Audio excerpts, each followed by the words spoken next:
I'm going to talk about transdisciplinary approach and what the organization has been doing already, which really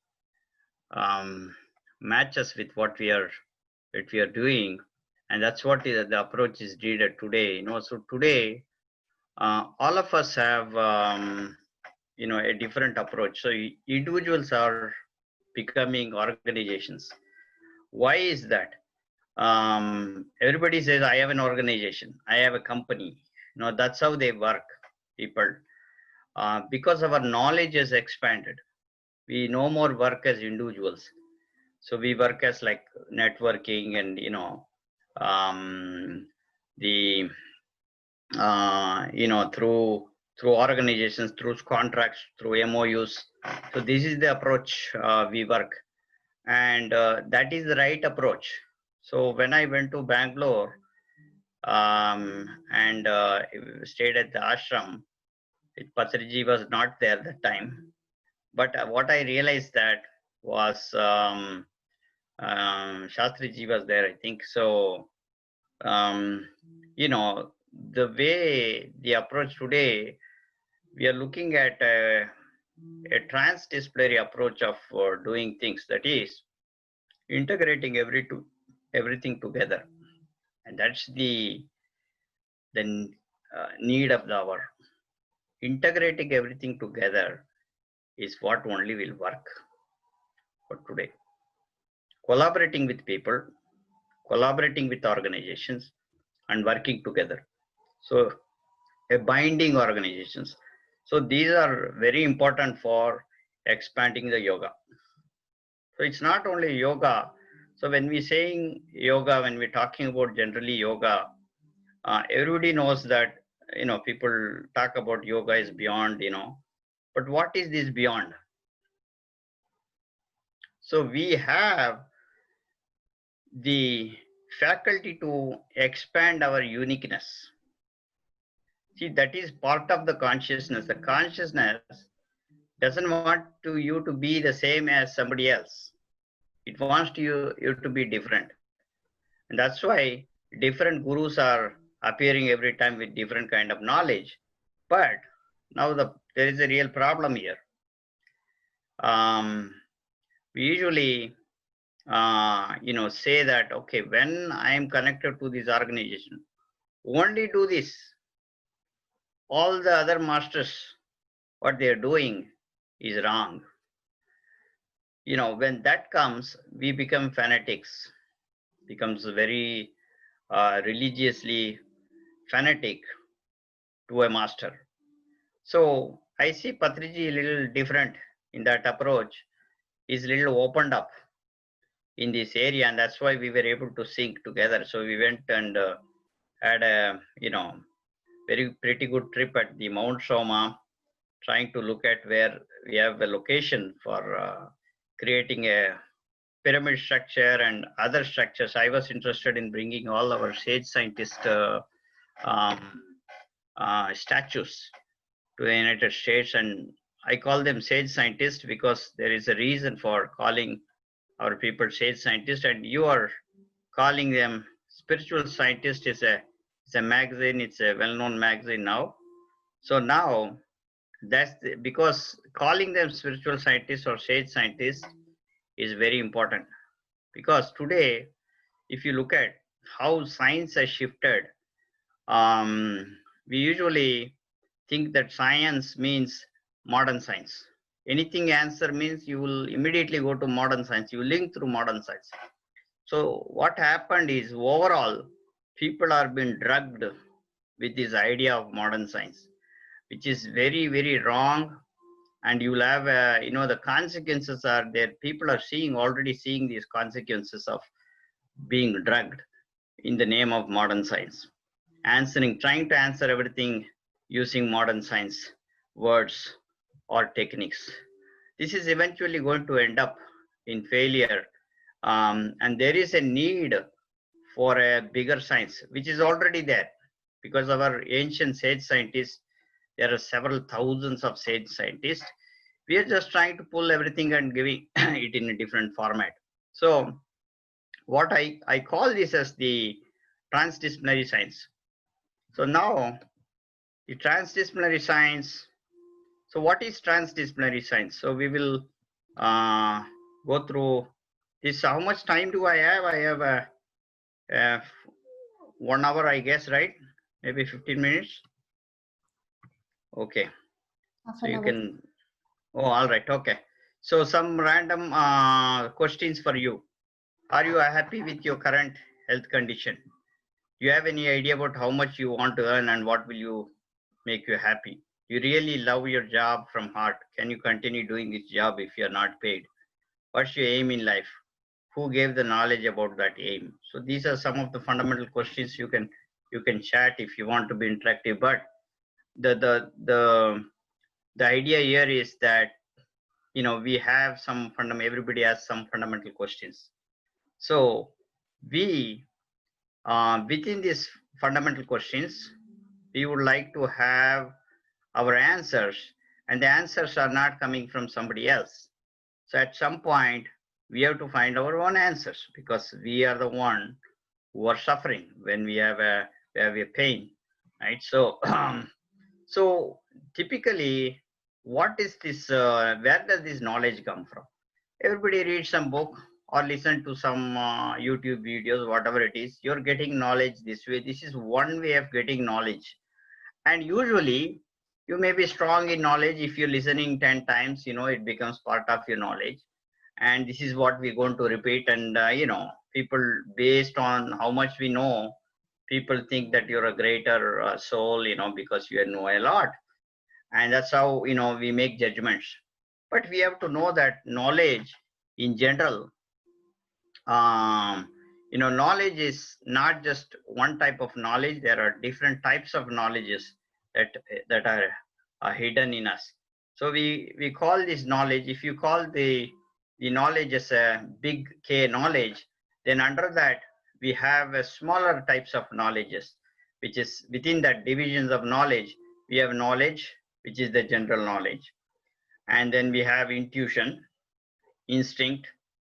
We have perspicacity, traditional experience and knowledge, oral tradition, and wisdom. So these are some of the other type of knowledges. So what our current system is doing is filling with this knowledge alone. And everybody is thinking that this knowledge will have all the answers. And that is the wrong thing. I mean, the more we know, the more we are, becoming destructive, becoming very egoistic, and we will not expanding our functions, our whole function, not just brain function, like in the Western way of looking at it.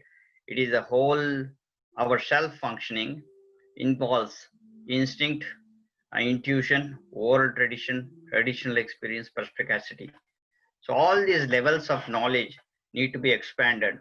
So that's what yoga brings. So the yoga is not for expanding knowledge, not for knowing that, oh, this is the thing that we are doing, and you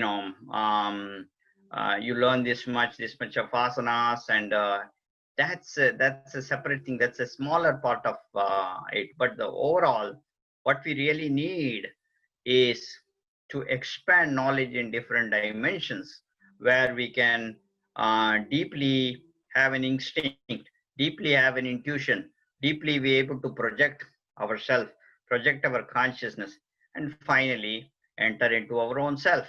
So what is this own self? Where is this self? Is that the tranquility we are talking about? Are we talking about breath by itself? What is happening to breath as you go deep, deep, deep? What's happening? So that thing, that self-experience is a very important. But if you break down that self-experience, there are some dimensions of knowledge which are very important.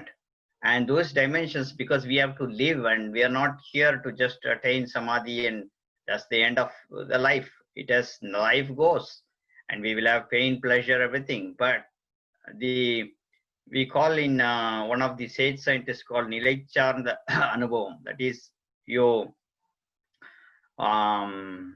see, usually we talk about mukti, attaining mukti. All of our knowledge is about mukti, but Siddhi is another knowledge where you become part of it and come back and give this to the people.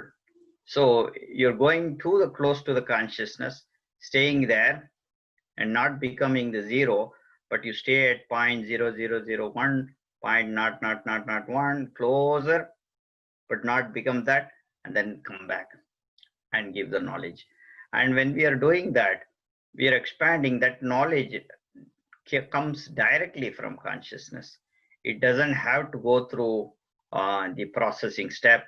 It will directly evolve and we build new. This is how the Vedas, the Agamas, all this literature came into existence. So there is a huge possibility that how this yoga can, yoga which includes pranayama, meditations, all forms of yoga. Yoga is not limited. Even Bharatanatyam is also yoga. Even some of the martial arts, Varmakala is also yoga. Without yoga, without using, wherever we are using binding energy, which is called the biomagnetism, it's called yoga. Even cooking is a yoga. Cooking is an amazing yoga. There's nothing like cooking. It's so much binding energy, love and compassion are involved. So when we are mindful enough, everything becomes yoga. And what is everything? Is driving yoga. You have to make driving yoga, but driving itself is a disaster, right? So you have to see that, oh, I'm going to do everything is yoga. But when you're doing activities, you have to choose what activities you need to choose. That which is destructive is always destructive, no matter how you do. So today the problem is that we have chosen the wrong kind of, that's why I asked you question, are you happy with your job? What kind of job we are doing? We are doing job to a corporate, working one side, we are working for a corporate, we get all the bad karmas there. And then one side, we're sitting down and meditating and trying to get all the karmas out.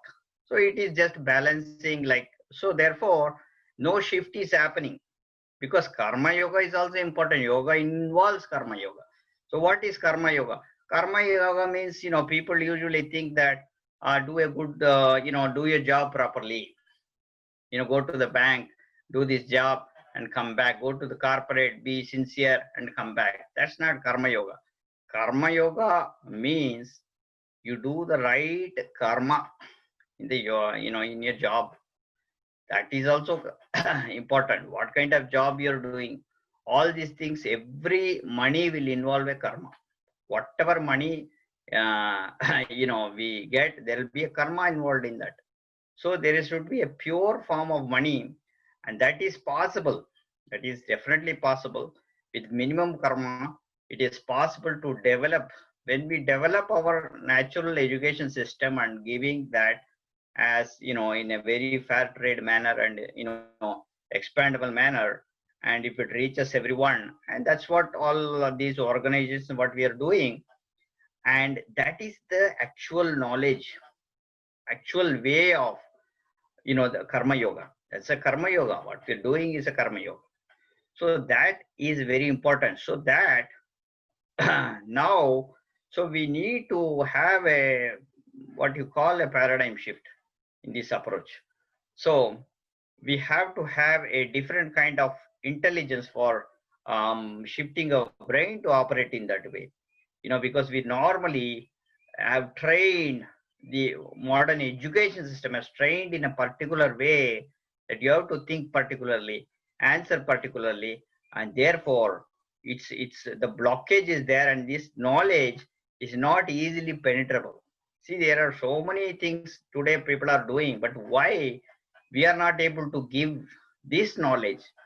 And many people are not, see, the population wise, not many people are celebrating yoga.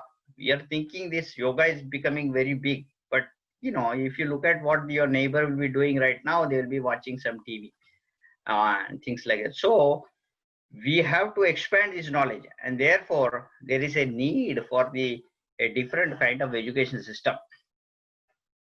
So when I'm talking about knowledge, knowledge is in books, and that could be even the ancient knowledge. Even I'm not talking about modern knowledge. Even with ancient knowledge, you can be very skillful in ancient knowledge. But even that knowledge, that's the wisdom based knowledge, but that knowledge alone is not enough. So we move on to oral traditions. Oral traditions are like, I give you an examples of knowledge versus oral tradition.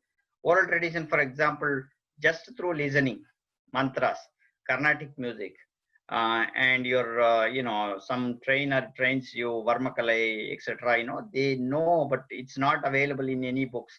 But they listen and, keep on going. Party Vaidyam, we call it. Like, see your grandmother passed on to you, and you pass on to. So like that, these are oral tradition. They are highly documented, valuable things. So it's not that, because these are not measurable, people will not measure this. Like somebody knows a Carnatic music, they do not know that it's a very highly powerful music. Or, it could be vocal, it could be instrumental, but that dimensions of knowledge is a very big, great intelligence, right? It is structured in such a way that our mind, the level of frequency is always close to the consciousness. That's how it's structured. Even though whether we are doing it very with sadhaka pitta or bhakti or not, even then it works, right?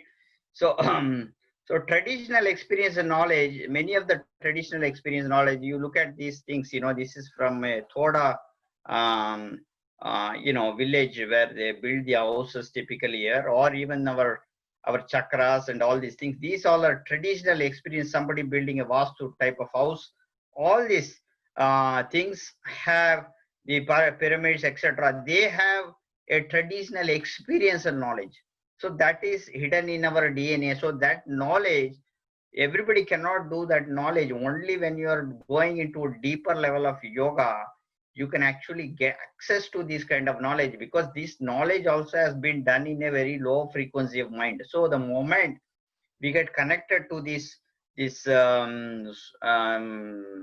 frequencies around us, we are able to build even beautiful than structures and things like that. So this is also very important type of knowledge. Intuitions include some things, um, all intuitions. Sometimes we will know what happens even from here. Sometimes my grandmother passed away, I was able to see from here when she passed away exactly at 1:30 in the night time. And then I called my dad, what happened, she passed away? Yes, she passed away just now.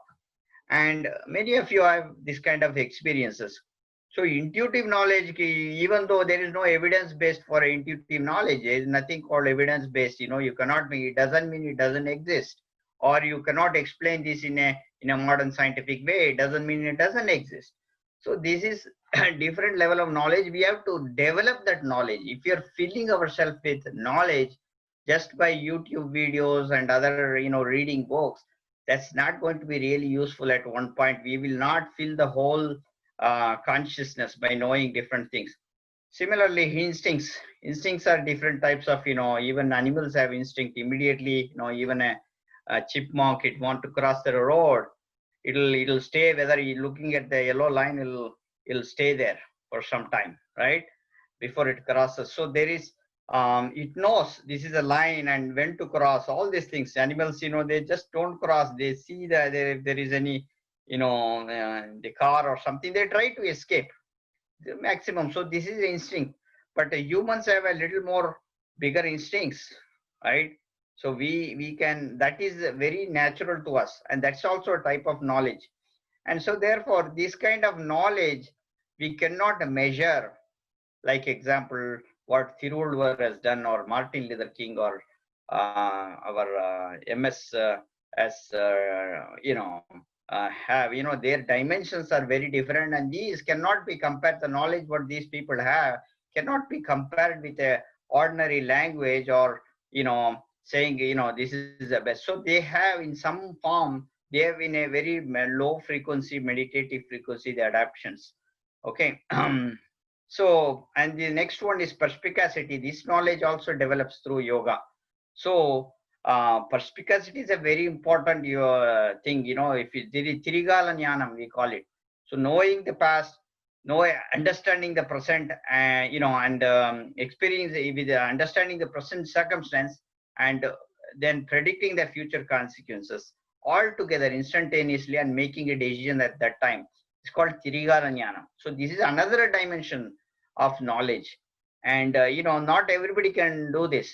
But when you are living in the Agami karma, in the present karma, we'll be able to do this. So and then finally comes wisdom. So wisdom is wisdom doesn't come from somebody else. Wisdom comes from ourselves. It has to come. No matter what, you can have a knowledge that is very conscious knowledge. That is not wisdom. Wisdom comes from inside only. Your own guru inside you will only have to guide. Okay. So if there is a time, you can chat. Let me see the chat. There is how many people. Okay. So all right. So now I will tell you something little bit about the sage scientist and why this is important at this moment. So we have published a paper, myself and my friend from Harvard, another medical school. He is from Harvard Law School.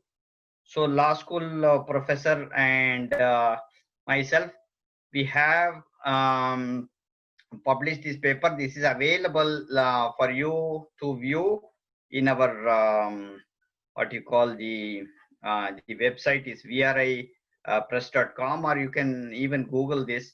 It may be available in PubMed and other places. So here, what we are talking about is traditional knowledge. Today, yoga is a traditional knowledge, and that's an intellectual property of indigenous people. So like many other things that we are talking about, yoga is also an intellectual property that belongs to a community.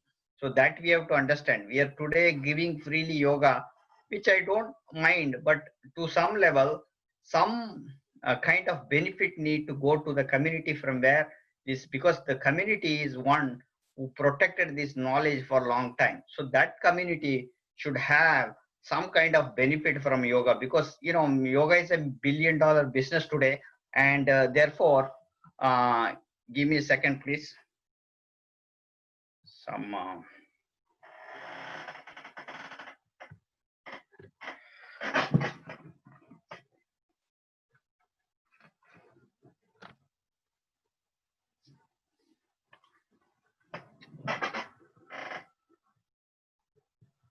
okay, I'm sorry about it.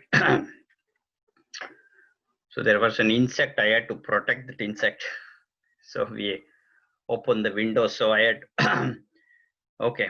So this so therefore traditional knowledge need to be protected in some way. At this moment we are we are seeing like a lot of knowledge has been stolen in different forms, but knowledge doesn't belong to, we know that the wisdom based knowledge cannot be you cannot constrain, but the problem is that now part of the knowledge we are selling and part of the knowledge is given free. So there is a imbalance there. So there is a there's a imbalance. There is no distributive justice in that, because you see, you're paying for a modern school. If you want to go to a modern school, learn engineering, it's not free. You're paying. Versus this is a knowledge from India. It's not just your yoga knowledge. There is a vast knowledge based on this, right? But those all are given freely. So how do you now become, how do you really generate some kind of jobs and everything? You have to again do the modern science. So there is a need for making monetizing this. Okay, I'm not saying monetizing as an individual, but it could be going to the community who protected, or organization or the country. So this is very important today. So and then we have, so that's why what we first we need to do, and so this is the one of the plans that I have. I submitted this proposal to when Manmohan Singh period, but it didn't move, and this time we are trying to get it in through the government, but we haven't been successfully do. We wanted to do a big conference with all the prime minister and other ministers, but it didn't happen, and it was supposed to happen in October, and with things cancelled out in Bangalore only. So in a in a bigger way. So the reason why we wanted to do this conference is to declare all our sage scientists, they, these scientists should be recognized by government. So why they should be recognized by the government? They should be recognized as the government as sage scientists because they have sage scientific contributions alone, also apart from the religious. Forget the religious, they still have a lot of scientific contributions. So today what we are learning is all from the Western scientific contributions. So which all happened a few years back when separation of religion and science happened. So all today what we are learning is coming from the only 200 300 years they separated. Before Aristotle was the scientist, and till Aristotle, we are all calling it as the sage scientists. They are called sage scientists. But when Copernicus came, it totally changed everything.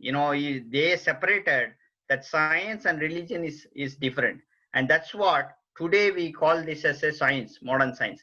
But if you look at this, is all happened when already we had thousands of years of experience in India. A lot of things have been there, already established.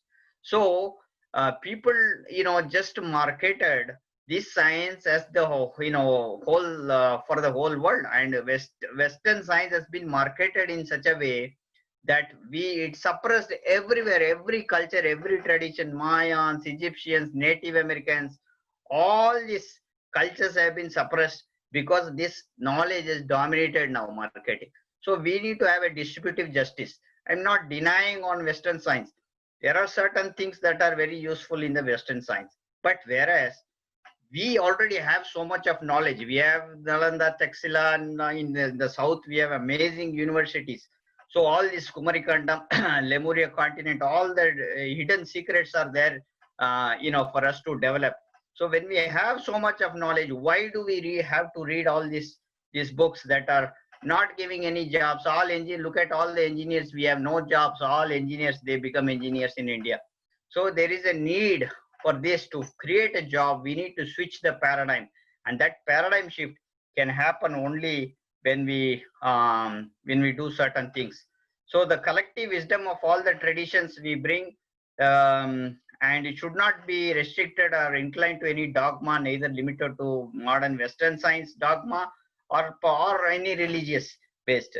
And we should be having statistic based model for everything, that can be not just going by merely numbers, but we should value that system through another way of valuing that, not just ordinarily just by showing some numbers. So uniformity in legislation worldwide, it should happen, including the UNO, which is today dominated by only few countries. And they have the veto power, and then whatever you say, they have to tell. Corona means we will have to just follow whatever they told. It's just ruled by one kind of a community. So open to the whole world without infusing sectarian axioms.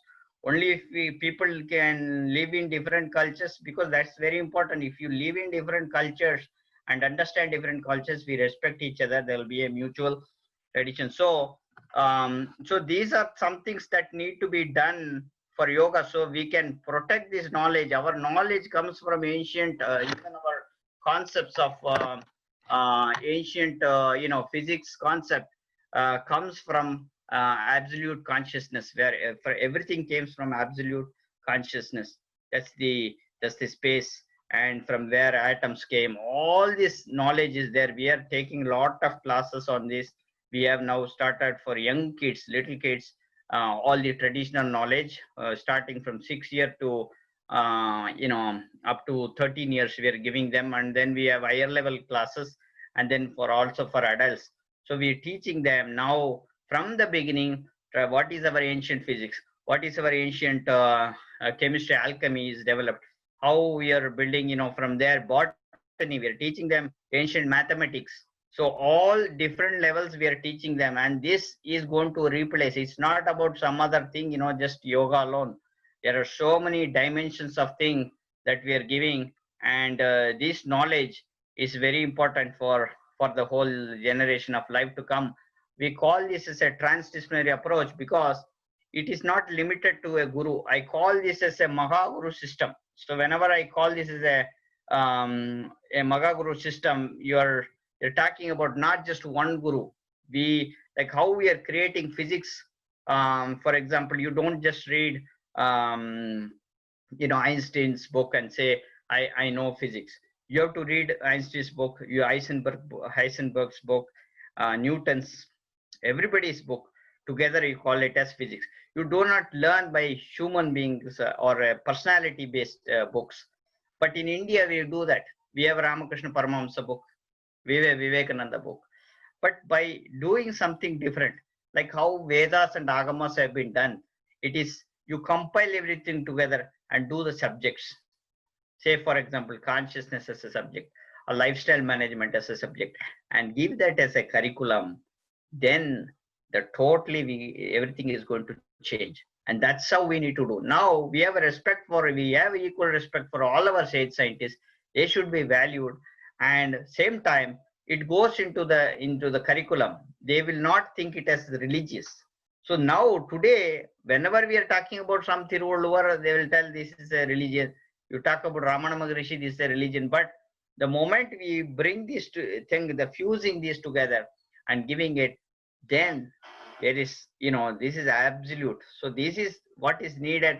And definitely, when we are doing that, there is a huge potential for India to bring this knowledge to other countries, and other countries can also learn, so the education system can be marketed and a mutual economic benefit will be there for India. And that's how it should be done today, instead of giving something freely and buying something that is unnecessary. We are spending money in one thing. So if you are able to monetize this, India in a big way, we can really achieve this. And traditional knowledge should be definitely protected, because people change names and give different kind of things to this flavor and everything. And so that is a copied knowledge, and we, to some extent, they should repay the community no matter what. And this is one of the things that we need to do right now, because not many people are thinking in these lines. We wanted to give yoga, we let it be free, so everybody should.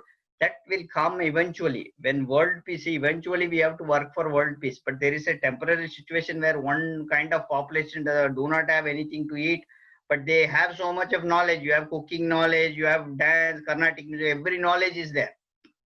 But that knowledge need to be monetized in a global scale. I'm not talking about just local, I'm talking about global scale. When it is marketed, there is so much of potential, and that will create a lot of job opportunities, and that will change the whole planet. And eventually our goal should be world peace, because this is what the sage scientists have told. This knowledge even doesn't belong to India. This knowledge has to go beyond India to all countries, because all these boundaries are also created by human being only temporarily. So what people have done mistakes in the past, that karma we have to now undergo, but we can change. Our future can change, fusing through different tradition, different cultures. We become one as a, one globe, one planet, one world government. So that should be our aim. And hope, this approach what Patriji is taking is coinciding and with what I'm talking about. And he has also a very great vision of, and I hope we can all work together to make this happen at one point. So definitely I put the first person whom I will be collaborating will be Patriji for this. So thank you.